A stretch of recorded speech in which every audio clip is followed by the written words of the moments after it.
What's up, everybody? Welcome on this Wednesday night, not a Friday, on a Wednesday. This is the Phillip Jordan Show on Wiregrass Daily News Sports. I am Phillip Jordan, in studio host and producer of Dustin Football 96.9, The Legend. And what we usually do on Fridays, we're doing here on this Wednesday night. I am joined by Matt Lowe from Field Level Media. We're going to preview rivalry weekend. And Matt, as always, it's good to talk to you. I'm excited. It's sad in ways because we're toward the end of the season, but this is always one of the most exciting weeks of the college football season. Oh yeah, rivalry weekend, man. I mean, you never know what can happen, and it has gone by fast. It just seemed like yesterday we were doing a couple the earlier in the season. So a lot of big games, man. A lot riding on it. I mean, I've heard 50,000 scenarios of the past 2 weeks of what could happen. So we're about to see what's going to happen.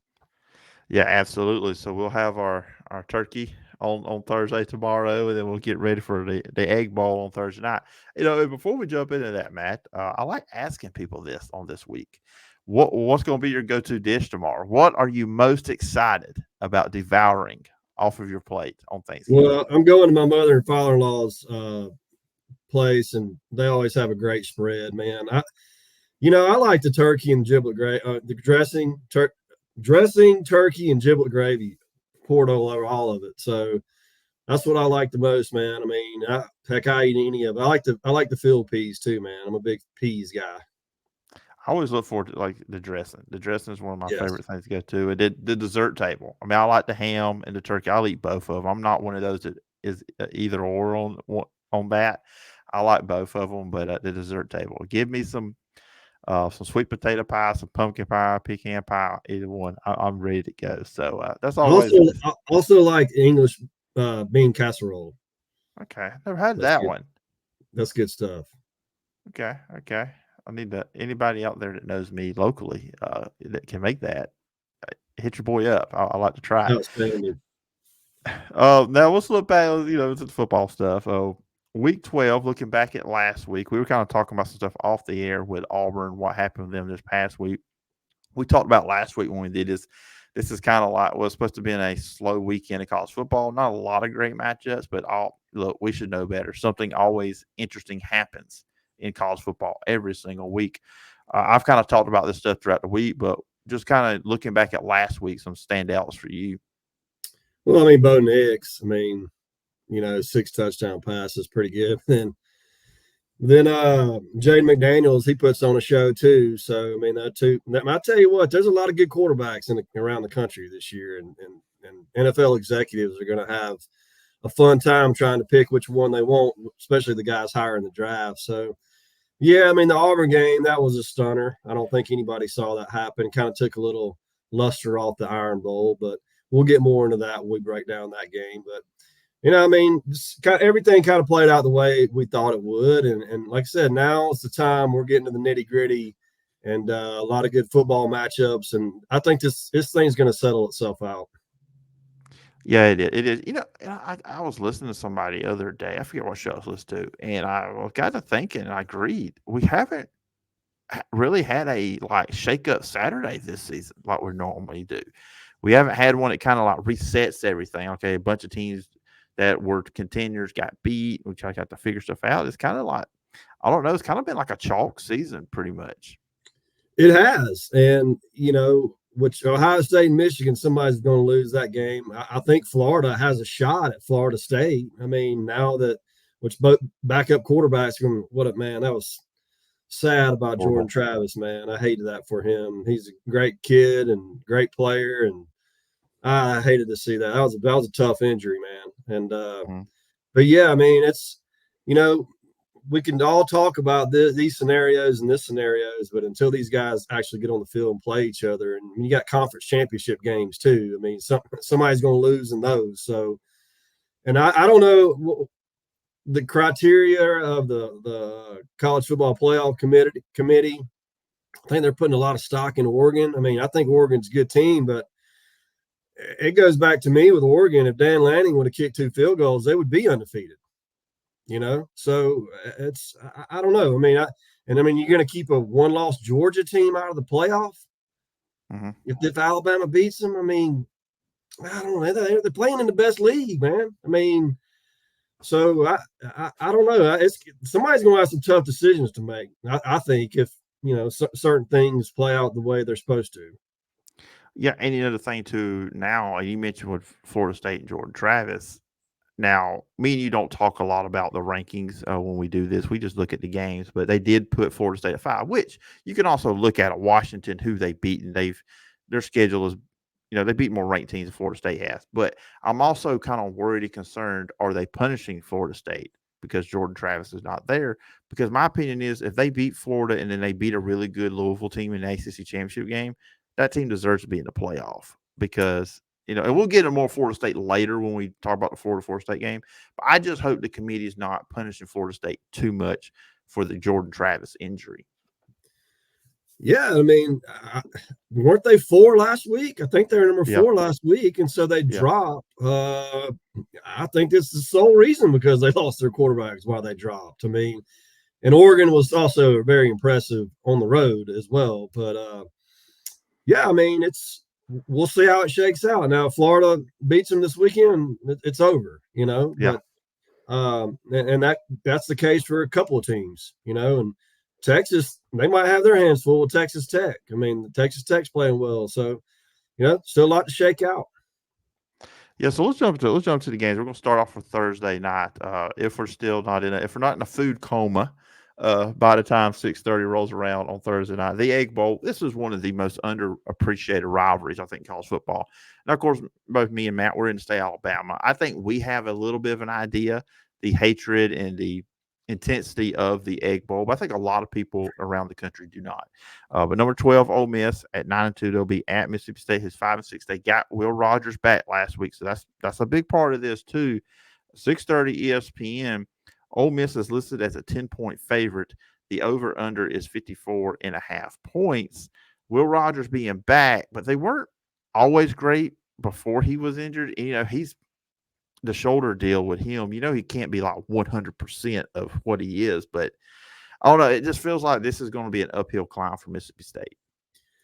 I agree. I mean, I think Ole Miss is head and shoulders the better team. I mean, I think they're the way they're constructed. They're just a better overall team, and I think Jackson Dart. I think he'll pick apart that defense for Mississippi State. I mean, Southern Miss made a run at them last weekend. The Southern Miss not a good football team, so I think something like a 35-17 game, something like that. I mean, Ole Miss is still playing pretty good defense too. So the only way I see Mississippi State winning this game is letting Will Rogers throw the rock around and just letting him do what they were doing under Mike Leach. I mean, I'd say, hey man, this is your playbook. You call what you want, go do it. And I mean, because he's that kind of a player. But I mean, I just don't see that happening. Yeah, last week against Southern Miss, he was 12 of 27 for 144 with 2 touchdowns, 0 interceptions. He did have a game early against South Carolina. That's what they need to do. What they did against South Carolina when they lost 30-37.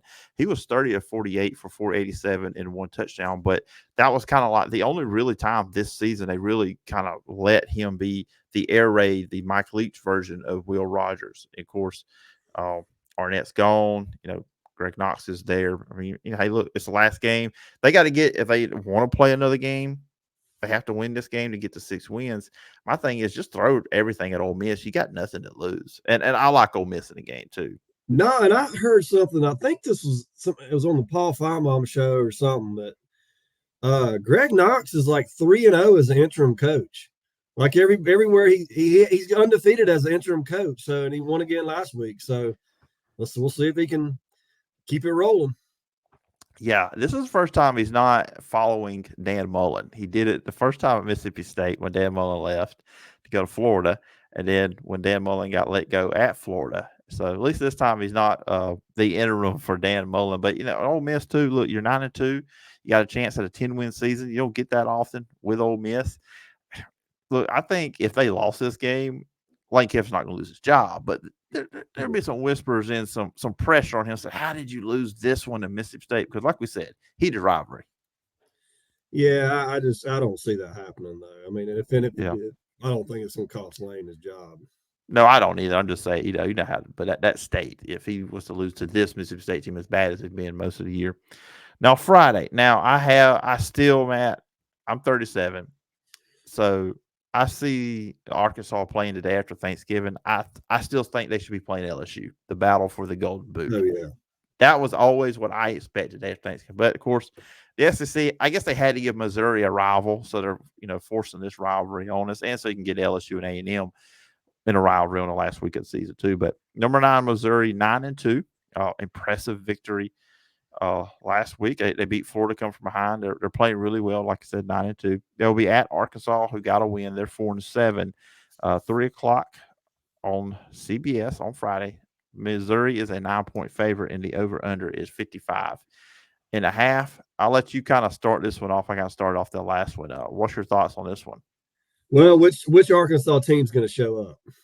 The one that played Bama tough, the one that played LSU tough. I mean, or the one that got blown out by Auburn. I mean, who knows? I mean, and like last week, I was flipping the coin with Kentucky and South Carolina. But man, Missouri, to me, they're an impressive team, and I think they're really playing well right now. I mean, on all sides. I was watching them on defense last week. I mean, they have very good technique on their defensive line. Whoever's coaching that D line, I don't know who it is off the top of my head, but their technique on defense is really good. They lock up and they get their heads up and they attack the ball. So I like Missouri big here. I think I'm always hesitant on rivalry games to say somebody's going to blow the other one out just because it's a rivalry game. You just don't know. But I just think Missouri's a better team here, and I see them winning a kind of a high scoring game. I say like 35-21, something like that.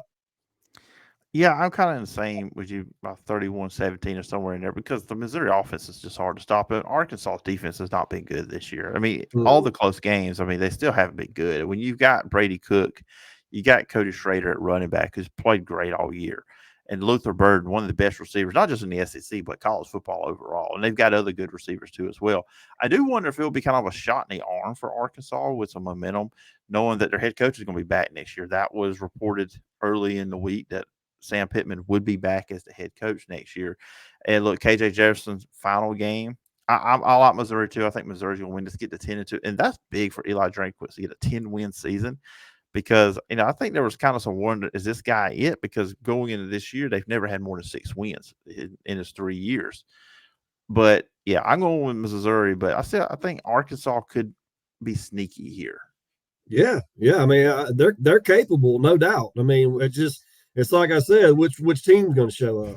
Yeah. I mean, you can say that about several teams, but look, man, I just think Missouri's playing well. They've beaten a couple of good teams pretty good the last couple of weeks. And that Florida team, I'll say this about Florida. I mean, their offense isn't the problem. Mm-mm. I mean, Graham Mertz isn't the problem. And I that was the reason, and again, we'll get in Florida later. I was not big on Graham Mertz because what I saw at Wisconsin, I guess him and Jackson Dart, I both owe apologies to this year, Matt, going into here because I had no confidence in either of these quarterbacks. But yeah, he's played well. So yeah, that you're right. The Florida offense, that's not the issue. Now let's jump into Saturday. Now we're going to leave the SEC for a second here. The big game at 11 o'clock. We mentioned it earlier. Number 2, Ohio State at number 3, Michigan. They're both 11-0. 11 o'clock on Fox. Michigan is a 3-point favorite. This one, the over-under is 45.5. I want to go first on this one. I'm picking Ohio State to win this game. Ryan Day has heard, how his teams aren't physical. I think Ohio State's a much better defensive team this year than they have been in years past. I think they are more physical up front. They're not as great at quarterback, but you got Marvin Harrison Jr. at wide receiver. And I think he should have a big day. I just think this is a pride game. And then I know they're going to Michigan. I think the Jim Harbaugh not being on the sideline thing is where it comes and bites Michigan this week. And I just think kind of Ohio State is just wants to rise up and just kind of get rid of some of those doubters. They did it earlier against Notre Dame. Look, check this out. Ohio State has not beat Michigan since 2019 because they did not play each other in 2020 during the COVID season. And in the last 2 seasons, Michigan has won this game, and the way Michigan dominated both games too. So I'm going to go with the Buckeyes on this one. Yeah, and a key matchup to watch here will be Mike Sainer Steele, Michigan's defensive back. He's got 4 interceptions, 2 return for touchdowns, but he's only 5'10", 180 pounds. Marvin Harrison's a big boy. Like you said, two great defenses. I think the teams are built similarly. Mm-hmm. You look at both teams. I mean, they're kind of a mirror image of each other. Kyle McCord's playing well there at quarterback for Ohio State. Travion Henderson has really been hot the last couple of weeks running the ball. This is a game where whoever runs the ball the best is probably the one likely to win. Uh, I'm like you. I'm leaning Ohio State, but I don't know. Michigan really impressed me with that win over Penn State. And with them being at home, I say they win by a field goal. I think that line's just about right. And I like JJ. I think the experience JJ McCarthy has there at quarterback for Michigan, and then Blake Corum. I like the Wolverines at home by 3 ball, man. Yeah, it's going to be interesting early on. It's going to see how Kyle McCord, quarterback, handles this game. Because Yeah, this is a big atmosphere. I mean, this is a playoff game. Let's call it what it is, because we know the winner of this game is playing Iowa in the Big Ten championship game. This is the Big Ten championship. I'm sorry, Iowa is not going to beat either one of these teams the following week. So honestly, it is almost as like the Big Ten should be like, can we just play these two? Can these two play 2 weeks in a row? Because these are the best two teams in the conference without a doubt. yeah. And watching Iowa play is like watching paint dry, man. I mean, they're I'd every rather game they watch paint dry. I'd rather yeah, watch I mean, paint every dry. game they play is like 10-7, 12-5, 13-10, 12-11. I mean, it's like, dude, what are you doing? I mean, are y'all in the 1920s? I mean, I know. but going back to this game, I mean, I think the Harbaugh thing has actually been a little motivator for Michigan. To be honest with you, I think it's like us against the world mentality, and I still watching Kyle McCord against Penn State's defense. He looked confused. So I don't know, man. I just like Michigan at home, and I like Michigan. I think the experience they have. But I mean, either team can win. I mean, there's no doubt about it. I know people listen to people break down games don't like hearing that, but I mean, it's true. This thing could go either way. Yeah, it really could. And this is not a situation where the loser could get in, because I think both their schedules is not good enough if they lost to get into the playoffs still. All right, so let's jump back into the SEC. 6-5 Kentucky at 10-1 Louisville. Louisville ranked 10th in the college football playoff rankings. 11 a.m. This will be on ABC. Louisville is a 7.5-point favorite. The over/under is 50.5 points. I watched the Miami Louisville game last week, and I kept hearing the announcer talk about uh, how Plummer, Jack Plummer, no relation to Jake Plummer. I thought for the longest they were related for somehow, but there's no relation whatsoever between the two. But it seems like they protect him. Now, that great win beat Miami, which Miami played really good last week. Van Dyke was awesome in that game. Yeah. They just couldn't pull it out in the end, and tied up and sent to overtime. But it seems like they have to protect their quarterback with the run game a lot and play action. Like most of his touchdown passes have come off play action. They're a solid defensive team. Kentucky, they're 6-5. They don't want to be 6-6. I actually I think Louisville wins the game. They're the better team. They've shown that. But, if Leary can do what Van Dyke did last week, I mean, Kentucky can put up some points on this team potentially. Yeah, and Kentucky needs to get Barry and Brown the ball more. That Mm-hmm. kid is an explosive player, man. He I try to get him the ball any which way possible. And I said it last week with Louisville's offensive line that Virginia gave them problems. And I said last week too, when Van Dyke, when he's on, that's a different team. I Yeah. mean, and he's a good quarterback, man. I mean, and so I'm with you. I'm leaning like Kentucky's going to make this a game somehow. I don't know why, but I just do. I think Devin Leary from playing in the ACC might be familiar with what Louisville does a little bit, and might pass what he knows on to the coaching staff. So I, I'm with you, man. I think Louisville gets a win, but it would surprise me if Kentucky upsets them. But I'll roll with Louisville in a tight game. Yeah, so that's gonna be interesting. It's always an interesting rivalry. I remember when these two used to play at the beginning of the year. This used to always be that JP Sports week one. Yeah, 11:30 game back in yeah. the day. Back in the day. Oh, another 11 o'clock game. We got a bunch of 11 o'clock games here we're talking about. Texas A&M at 7-4. They will be playing at number 14 LSU 8:30. It's just weird. Baton Rouge at 11 o'clock. Just a weird For this having it that game, early. yeah, Yeah. yeah. Uh, ESPN LSU, they're an 11.5 point favorite. The over under 66.5. I think that's due to LSU. That over under.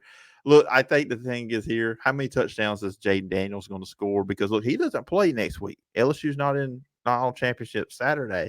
So they're going to try to up his stats like they did last week against Georgia State. I like LSU big in this one, but I just think they're going to try to score a bunch of points and make Jaden Daniels' stats look really good in this game. Yeah, and the one thing that we said about A&M all year, though, they got a pretty good defense. I Mm-hmm. mean, and but the problem with them has been their offense, or consistency anyway on offense. And you know, Jaden Daniels, he's probably going to surpass 4,000 yards passing. He's already got 1,000 yards rushing. I, I think the dude's ran for about 100 yards about every game. So I mean, you're talking about a guy that could finish with over 4,000 yards passing, maybe 40 touchdowns. And in the bowl game, he'll get there. 12 to 1,300 yards rushing.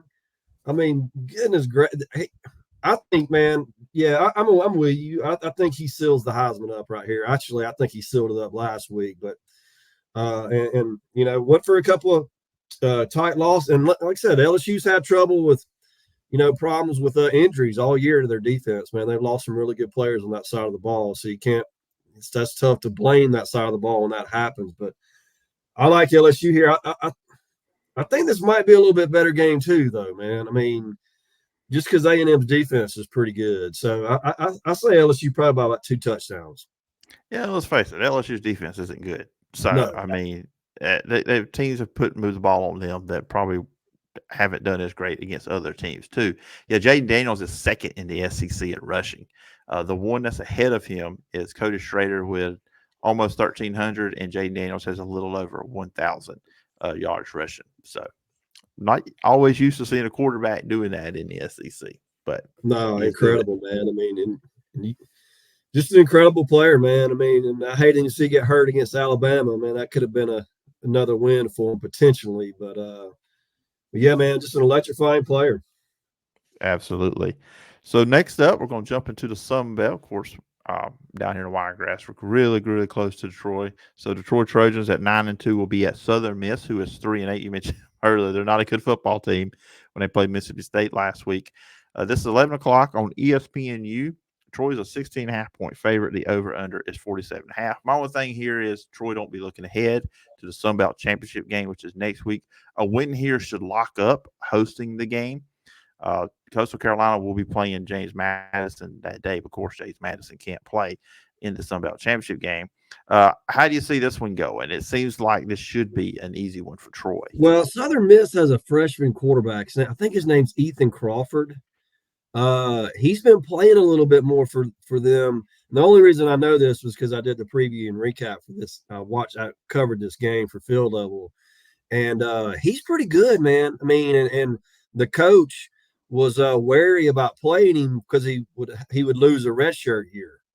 So Mm-hmm. he's been playing and they've been scoring a little bit more. So you're right, Troy. They're going on the road. I mean, so they better be careful about this game, especially with that kid at quarterback. 'Cause he's a pretty good player, man. I mean, and so I don't know what the total the line is on this game or whatnot, but Troy could be in for a tough matchup if that kid's playing at quarterback. Yeah, it's 47.5. So yeah, Troy.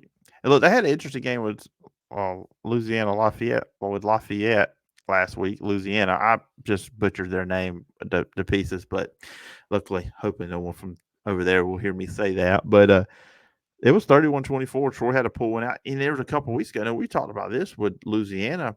They were having a really good year. Southern Miss upset them a few weeks ago on a Thursday night. So Yeah, we kind of seen that comparison. And Southern Miss has a good running back, Frank Gore's son. I think it's Frank yes, Gore Jr. Yeah, a really yes. solid back. So yeah, I mean, you look at 3-8. So okay, Troy should take care of business. But like I said, if they're overlooking and already thinking about the Sun Belt Championship game, this could be I wouldn't say upset alert, but this could be a dangerous game. Yeah, man. I mean, they've won 2 of their last 3 games and they lost at Mississippi State. So better be careful. I mean, and it goes back to what we talked about before the show, man, about Nick Saban and how his teams stay focused and they hardly ever lose 2 games in a row. I mean, it's remarkable, man. I mean, you got to have so much focus, especially with kids 18 to 22 years old. Mm-hmm.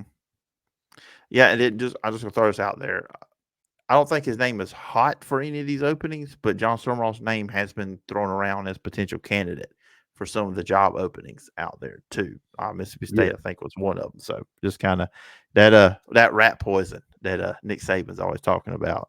Yep. Back into the SEC, 2-9 Vanderbilt will be at 7-4 Tennessee, 2:30 on the SEC Network. Tennessee's a 27-point favorite here.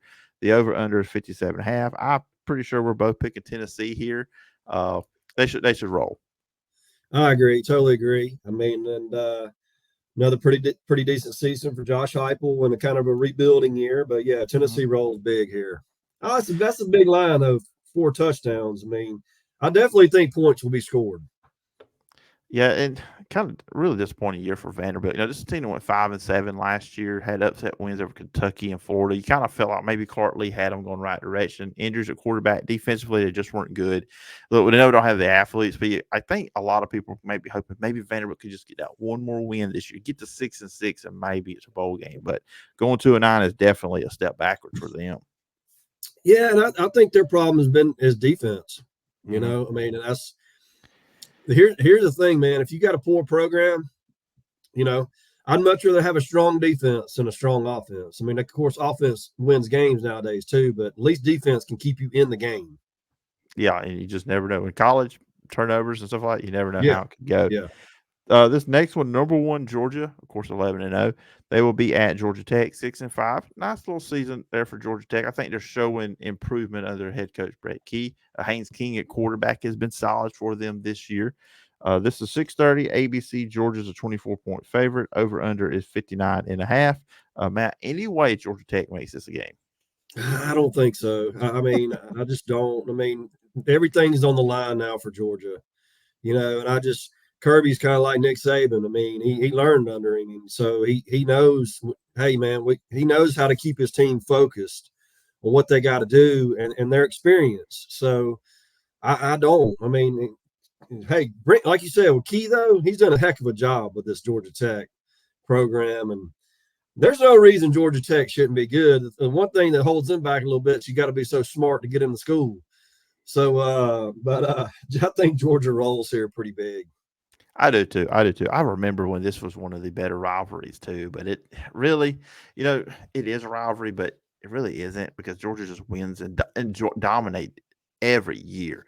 I think when Mark Richt was the coach at Georgia, Georgia would be having a really good year, and then somehow, some way on this game they'd slip up Yeah, and no, lose to Georgia Tech. Paul Johnson, right? When he was their Yeah. coach, that triple option offense would just give them fits, man. I mean, and yeah, I mean they'd be having some really good season. All of a sudden, Georgia Tech upset them, and those were always pretty good games too, man. High scoring games, entertaining games. Yeah, I remember a couple overtime ones. That was like you Yeah, said, it just seemed like they always tripped Georgia up on that last game of the regular season. yeah. Another ACC SEC matchup. The next two are actually that. Number 24 Clemson 7-4 will be at South Carolina 5-6, trying to get bowl eligible with upset over Clemson. 6:30 SEC Network. Clemson's a 7.5-point favorite. The over under is 51.5. Clemson had a really good performance defensively last week, I think, slowing down Drake May, and of course South Carolina. Hey, they've won 3 games in a row now. They're playing well. They beat Kentucky last week. So Spencer Rattler and crew going to need to put some points. They beat Clemson last year. Clemson's probably looking for revenge. I don't know. I told you I thought there was a path for South Carolina to get bowl eligible a few weeks ago. Everyone went away from it. Yeah, and that game against Kentucky, I mean, I was expecting a shootout, and it was 2017, something like that. So I can't remember. 17-14, yeah. 17, something like that. But man, there's no doubt about the South Carolina players are going to do all they can to get 6 wins. Mm-hmm. I mean, that's going to be on their minds big time. And If Xavier Legette goes wild, man. I mean, I think they can. I think they can get him. I'm gonna go with the upset here, man. Although I'm probably crazy for thinking this, but I'm gonna say South Carolina pulls out a close one. Well, I was going to go with it too. I thought you was going to shake your head at me. And look, this is inside. If this, remember, they went into Clemson last year and won. They're at home. And And it's the look, night. And it's the night. yes, that sandstorm gets going. William Bryce is actually, I think it's probably one of the more underrated venues in college football because look, let's call it what it is. South Carolina is not known for being great at football. It's just No. what it is. So you don't think of huge, big games being played there. But man, even watching on TV, you can tell that crowd gets into it at night. This game, these two fan bases do not like each other. It's gonna be an atmosphere. So if South Carolina can get something going early, get that crowd into it, it might give Clemson some problems. Yeah, I agree with you, man. And I don't know. I've looked at this game all week. And I'm like, man, there's no way South Carolina's going to beat Clemson. But then I've thought about it. I'm like, man, I don't know. It's that night. They're an underdog. They got everything to play for. So I'm gonna roll the dice, man. Go with the Yeah, Gamecocks. That little yeah, sandstorm they do. yeah. That's Yep. that's that's on my bucket list of going to a night game there. Maybe one day that'd be a fun trip. So let's jump to the final two here. We're gonna do. We're gonna first going to do number 5 Florida State 11-0. We kind of mentioned this a little bit earlier. They will be at Florida, who's 5-6. 6 o'clock on ESPN. Florida State's a 6.5 point favorite in this one. The over under is 49.5. Unfortunately, like you said, the Jordan Travis injury, Grant Mertz won't be playing this one either. It is the battle of the backup quarterbacks. Yeah, and I don't think any of us can predict what's going to happen. I mean, as like we talked about earlier, Florida has been efficient on offense. They got a great running game. Mm-hmm. So with NTNA and Johnson there. So this is another one, man. I don't know. They got if they're playing for six. They're playing for a bowl game as well. And in the swamp at night, backup quarterback. So who the hell knows what's going to happen? I think Florida State gets a win, but I could see Florida upsetting them. I think Florida State gets a win, maybe about 4 points. The thing is with this game with Florida State, I think Tate Rodemaker, he's got weapons around him to get the ball to. He's got Johnny Winston, as we talk about all the time. You got Keon Coleman. You got Jaheim Bell at tight end. You got Trey Benson at running back. The offensive line is solid. And then also defensively, Jared Verse. Those guys they've got on that side of the ball. They've obviously, Florida State's got the better defense of the two. Sure. And the thing is with Tate is just distribute the ball. Don't make mistakes to cost. And the thing that he doesn't do that Jordan Travis did do is the run element with the quarterback. So that does make it easier to key on Trey Benson at running back. So how that goes, the running game, I think it's going to be very important. I like Florida State too. I think they're going to win this game just because I think they're still just more talented all around than Florida, and particularly on the defense side of the ball. I think they'll probably be able to limit what Florida can do offensively. That's just my opinion on that one. But yeah, the run game, getting Trey Benson going, I think that's going to be a huge key for this game and next week when they play Louisville. Yeah, and you something here too to key on is special teams, punt returning here. That could Mm-hmm. come up big. Florida's got a good return game. FSU does too. So something like that could be a big play in the game and turn the game around. Yeah, and with Florida too, especially now with Graham Mertz. Now I believe Max Brown, the quarterback that played last week, he's more of a runner. He brings Yep. more of that element of the run game. But with ETN too, Florida wants to run the ball. That's probably actually their strength with Oh yeah. their offense is their run game. So it's kind of like with both of them. Who can establish the run early with these Yeah. two inexperienced quarterbacks? That's the biggest thing to me. Yeah, man. I mean, like I said, Florida's offense isn't the problem. So Mm-hmm. this could turn into a shootout pretty quick. Yeah, it could. So we're at the final one. Everybody probably knows where we're going. The Iron Bowl. Number 8, Alabama, 10-1 on the year. They will be playing in the SEC championship game next week against Georgia. But first business to tend to with Auburn. Auburn is 6-5, coming off that disappointing 31-10 loss against New Mexico State. 2:30 on CBS, the final time of the Iron Bowl on CBS, at least for the foreseeable future. Alabama's a 14-point favorite in this one. The over-under is 48.5. Matt, I want to go with you first. Can Auburn upset Alabama at home? I don't know, but stranger things have happened, and especially in this game in Jordan-Hare Stadium. After the performance last weekend with a quarterback, Diego Pavia, and you look at Jalen Milroe, who's probably a lot more talented than him as far as running ability and being a physical specimen. But Pavia gave Auburn's defense fits, and they also controlled the ball for over 30 minutes in the game, limited Auburn to 10 first downs, 200, a little over 200 yards of total offense. So New Mexico State dominated Auburn. I don't care what anybody says about Auburn didn't play good. They just got their butt kicked, period. That's all there is to it. So if I'm Nick Saban, I'm sitting here going, okay, that team just dominated them running the ball, and with the athletic quarterback, we're going to do the exact same thing, pretty much. I mean, I got a blueprint. Now, will Auburn come out as flat as they did last week? Or, and again, I'm hesitant to say they came out flat, but they did to a degree. But they also got beat, So with Jace McClellan and Roto Williams, Bama's running game, I mean, I think they're going to be able to run the ball on Auburn. The only pathway to, I think, Auburn getting a win is, first of all, they're going to have to score points. All right. They're going to have to score, I think, at least 4 touchdowns, at least. And they're going to have to sack Milroe and get a turnover or 2. Okay. And because, I mean, Alabama they're playing lights out right now on all sides of the ball. They're one of the best teams at sacking the quarterback. Dallas Turner's got 7 sacks. Their secondary's playing good. That freshman defensive back, his name escapes me right now, as a great punt returner too. So they got a lot of ways to beat you. So I'm going to go with Alabama, probably 35 to 23, something like that. Yeah, I think the Auburn we saw during the 3-game winning streak is the Auburn we're going to see here. I just can't, being in Jordan-Hare, look, I don't think they're going to play with the same kind of lack of effort or lack of whatever they had last week. But my concern has been through the whole time about this Auburn before last week, even when they was on the 3-game winning streak. Their defense is really good with the starting 11.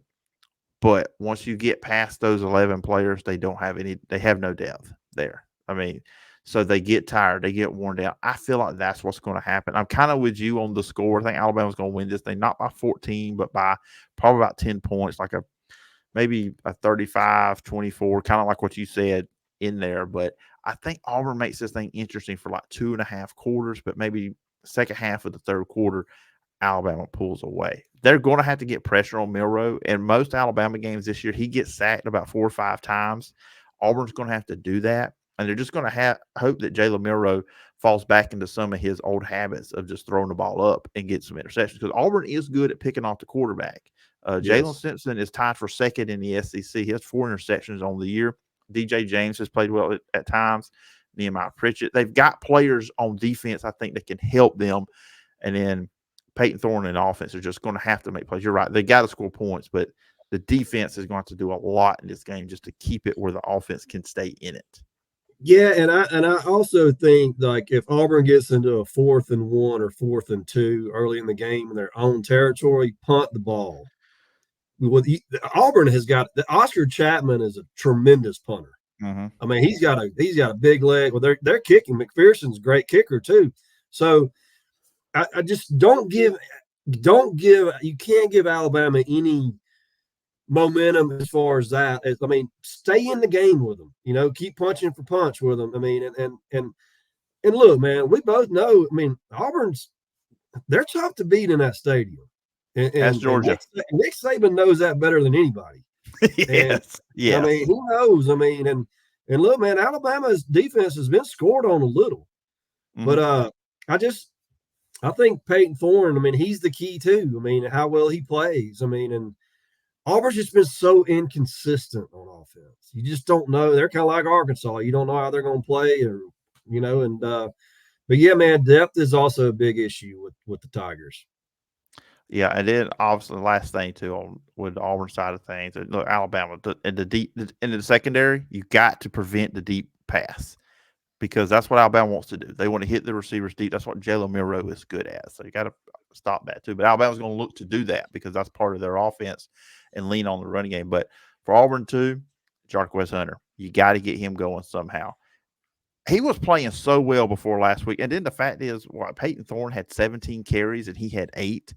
I Uh, th- that was another thing with last week. I mean, that was mind blowing, really. But Jarquez Hunter, get him, Damari Alston, Brian Petit, all those running backs going too as well. yeah, I mean, you got to try. I mean, but like, dude, I was like, what is going on? I mean, and 27 yards for Jarquez Hunter after he'd been going off for over 100. I look, man. Here's the thing too with running backs, and I'm a firm believer in this. You got to give them the ball. I Mm-hmm. mean, that was like Derrick Henry. I had him on my fantasy team like 4 years ago, and the head coach of the Packers was calling their plays, and he'd give him like 10 or 13 carries a game, and he'd rush for like 40 yards. You got to give a guy like that the ball Mm-hmm. because he pounds you as the game goes on, and then he starts breaking runs because he's a downhill runner. I mean, and like Jarquez is a home run hitter. I mean, and all it takes is one play for him to go 70 yards. You only give him the ball 8 times in an entire game, which New Mexico State also limited Auburn's time of possession. They control the ball. Yeah, they did. So you got to give running backs the ball, period. Yeah, so we'll see. We both got Alabama, but we'll see. Well, we know stranger things have happened at Jordan Hare Stadium in the Iron Bowl. That is for certain. But Matt, as we get out of here, let the folks know about Field Level Media. Yeah, go check it out. There's all kind of previews of top 25 college football games, NBA, college basketball, NHL. So previews, recaps are up right after the games are over. Betting trends, if you're into that. I mean, fantasy, some fantasy stuff. So go check it out, fieldlevelmedia.com. And everybody have a happy Thanksgiving. All right. Yeah, absolutely. And Matt, thank you for coming on. And you have a great Thanksgiving as well. And we'll do this again next week, and we'll preview championship weekend. Sounds good, buddy. Have a good one, man. All right. Remember, you can follow me on social media at PJordanSEC. The podcast is available over at wiregrassdailynews.com or wherever you get your podcast. If you're on Apple Podcasts, please follow, rate, and review. Leave a review. I will read it on a future edition of the show. And if you leave just 4 stars, you are just a straight up hater. You can also email me at sports.philipjordan@gmail.com and read on my written work over at Last Word on college football. We'll be back with some more podcasts, maybe a Sunday night recap pod of the weekend. We'll have the high school football stuff covered for you as well as we are in the third round of the playoffs. We'll do all that. Still got some Wiregrass teams playing, and of course, all the good stuff we got coming up next week for championship week in college football. Anyways, hope everybody has a great Thanksgiving. Don't eat too much turkey. But anyways, enjoy the football this weekend. We'll talk to you next week. Bye bye.